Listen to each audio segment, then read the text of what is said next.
tugetwale bya Sipiika nsigena kudda mbyala Sipiika yali Ebya Ssegirinya Ssegirinya actually tinabadde amasibu genaddeko ekiro ngali mete okutwalibwa ebweru nendoza ntanafuna bulungi maanyi naye Sipiika yali agenda ku kyo ng'agamba amalwaliro no gakola ki weegali kuba naye gye yakola ki yazaalira mu Uganda naye n'atusindika ne ku ddwaliro mu lusolo okugenda tubuuze oba si gye yazaalira sinnamanya bagenzeeyo ko kubuuza naye Sipiika yaturekomendi nga n'agamba musobola okugenda kulina eddwaliro mubuuze so ekyo yagezaako kujja okukakasa okuzaala ne crucial severe terrible situation omwami Ssegirinya gy'alimu bwe tubiteeka ku minzaani bikwatagana just mbuuza bisobola kubanga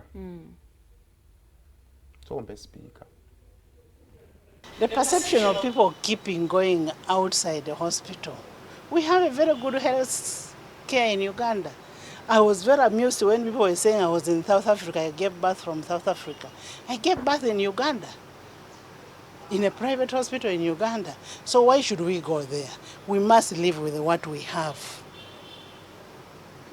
For me, if you want, go to Kampala Hospital. That's where I gave birth from. And it's a very good hospital. Just like in Zambia, it's very good. We'll always get what we want in this country. Mukulembeze.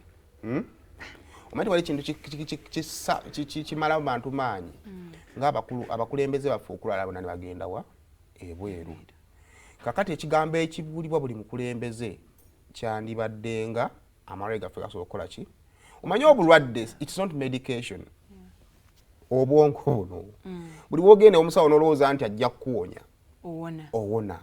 Kakati eno enjiri yatumutwale bwe gye tukoma gipreachinga. Ono omuntu wa bulijjo naye atandika okuggwamu essuubi. Nti olaba Ssegirinya bamututte ebweru. Ate nze. Oba ontegeera. Kati bwe tumala obbuulira eno enjiri in public, then tusobola kugenda ate emabega. Processing just this very week we try to soma mawulire nga twaga tetulina basawo bakugu bajjanja birwadde ebimu Simon njogera nga nina ne evidence nzijanja bwa basawo aba babiri nga nvudde owomusawo ono nengende ono nga ngenze ne mu malwaliro ago ge bagamba the private hospitals nga bonna bangasina kinnuma bibaawo. No, my point is siri ku timu egana Ssegirinya tagenda bweru naye ng'abakulembeze waliwo ekirina okugambwa abantu bakola ki like njagala bajjawo n'okuba nti tugende mu private hospital Ssegirinya mubaka tumusuubira okuba exemplary lwaki tali mu government hospital era mulago yesinga abasawo gye tugenda mulago weeri ne waliwo n'amalwaliro amalala ekyokubiri Ssegirinya tagenda ku musalaba gwa bannayuganda ki alina ssente ze kubanga mubaka waki wa parliament era asobola n'okufulumizibwa n'agenda ebweru w'eggwanga waabanga gy'ayagala akole ki tusobola oflyinga in abasawo ne bava eri ne bajja wano mu malwaliro ga gye kitandikira peni teryakusalirawo wa musawo kigwogendako mu busobozi bwo nga tosobola kusalirawo peni ne Ssegirinya tosobola mukola ki musalirawo asobola okugamba nti bannayinza gyagenda kunzijanjabira wa bweru naate kati ekyo kitulaga nti tebali mu kukola anti nedda kitulaga nti tuwa ssente z'omusolo naye tetuzirabako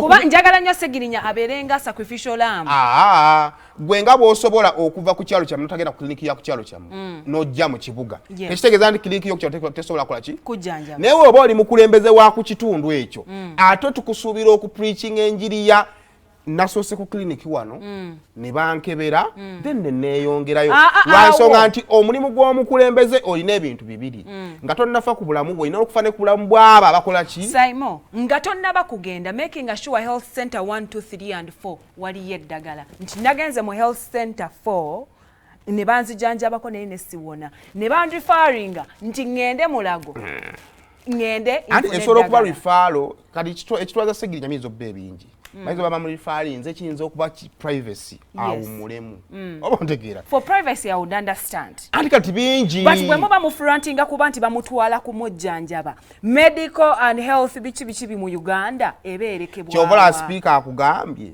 nti mu Uganda malwaliro tugakola ki tugalina nera so akuresistinga kimu kumutwala naye nga yo mukulembeze enjiri gyalina okupreachinga eri banna Uganda nti bannanga malwaliro tugakola ki tugalina kuba tulabyeko n'abantu bangi nnyo n'ava mu Uganda n'agenda ettake n'afiirayo oba n'atawonerayo kakati singa tusiga mentality ya nti omuntu alina kujjanjabibwa bweru abalina obusobozi bw'okufuluma bajja sigala bakola ki ne twogera ku ono atasobola kukola ki kufuluma kati ye speaker nze kusayida speaker njagenda olwansonga nti ye speaker kyagendera munnayuganda ono atalina busobozi tuleme musigamu nsigo ya buli alwale nnyo alina okugenda kubanga abalina okugenda bo obusobozi kukola ki tewali agenda kusonera ku Ebya Ssegirinya ng'ali nnyonyo kukola ki kubanga obusobozi bwe bukola ki we buli naye ono munnayuganda atasobola bwe tumusigamu ensigo ndi muganda tosobola kuwona ajja kufa nga ne mudwayo tagenze